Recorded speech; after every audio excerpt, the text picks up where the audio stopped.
అమ్మా చైతన్య రా చైతన్య రా కూర్చో. వద్దమ్మా, నా రిపోర్ట్స్ వచ్చాయంట కదమ్మా. అవును బాబు. డాక్టర్ గారు ఏమన్నారమ్మా? అది నీకేం లేదంట చైతన్య, ఏదో చిన్న ప్రాబ్లం అంట, తగ్గిపోతుందని చెప్పారు. రోగమా ప్రాణమమ్మా? చైతన్య నీ కళ్ళలో నుంచి వచ్చే కన్నీటిని ఆపగలవు కానీ ఈ రోగంతో పోయే ప్రాణాన్ని ఆపలేవమ్మా. డాక్టర్ గారు నాతో చెప్తుంటే నేను విన్నాను, నా రోగం మందులతో పోయేది కాదని. నా ప్రాణం నిలవాలంటే మరొకరు ప్రాణం ఇవ్వాలని. తల్లివి కదా, నిజం తెలిస్తే నేను ఎక్కడ బాధపడతాను ఏమని.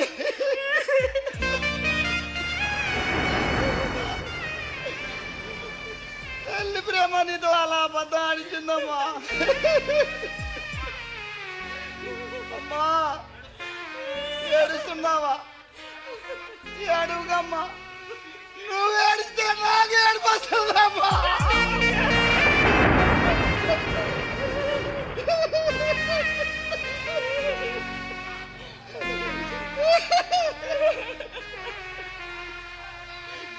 అమ్మా చిన్నప్పటి నుంచి నీకు నేను ఏమి చేయలేదమ్మా. నీకేమైనా కోరికలు ఉంటే చెప్పమ్మా, ఈ ఆఖరి క్షణాలను తీరుస్తానమ్మా. నువ్వు నిన్ను నూరేళ్ళు సంతోషంగా ఆరోగ్యంగా ఉండాలి, అదే బాబు నా కోరిక, అదే బాబు నా కోరిక. నీ కోరిక తెచ్చాలని కోరిక నాకు ఉందమ్మా, కానీ ఆ భగవంతుడు నాకు ఆ శక్తి ఇవ్వలేదమ్మా.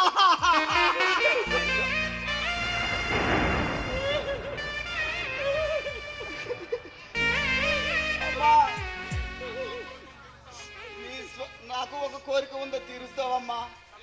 చెప్పు బాబు, తప్పకుండా తీరుస్తాను. నా ప్రాణం పోయేంత వరకు నువ్వు ఎప్పుడు నవ్వుతూనే ఉండాలమ్మా.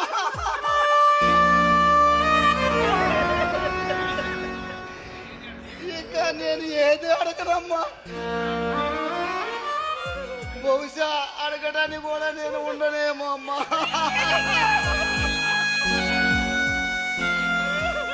ఇదే నా ఆఖరి కోరిక అనుకో.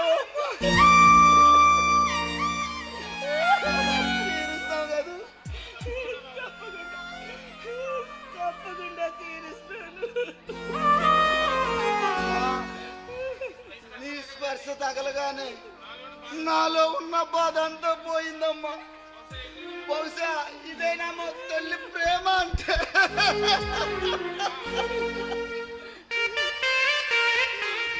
అమ్మా మరో నిమిషం అంటూ ఉంటుందో లేదో నాకు తెలియదు, కానీ ఈ నిమిషం నీ ఒడిలో పడుకోవాలని ఉందమ్మా. అమ్మా అమ్మా,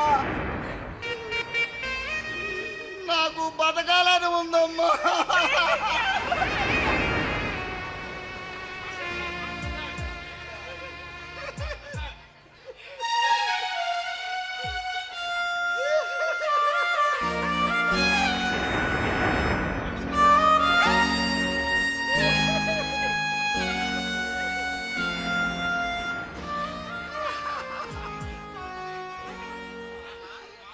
పద్మా, చైతన్య నువ్వు లోపలికి వెళ్ళి రెస్ట్ తీసుకో.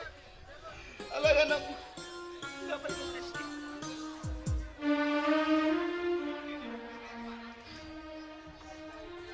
ఏమండి, నేను ఒక నిర్ణయం తీసుకున్నాను. ఏమిటి పద్మా ఆ నిర్ణయము? మన కొడుకు ఎందుకు చనిపోతున్నాడండి? గుండె పాడైంది కనుక అందుకే చనిపోతున్నాడు. మరి ఎవరైనా గుండె దానం చేస్తే బ్రతుకుతాడా? తప్పకుండా బతుతాడు. అయినా చూస్తూ చూస్తూ ఒక ప్రాణం ఎవరైనా ఇవ్వమంటే ఇస్తారా పద్మా? నేను ఇస్తానండి. పద్మా పద్మా నో. అవునండి, కొడుక్కి ఆ ప్రాణం నేను ఇస్తాను. ఏమిటి పద్మ నువ్వు మాట్లాడే మాటలు?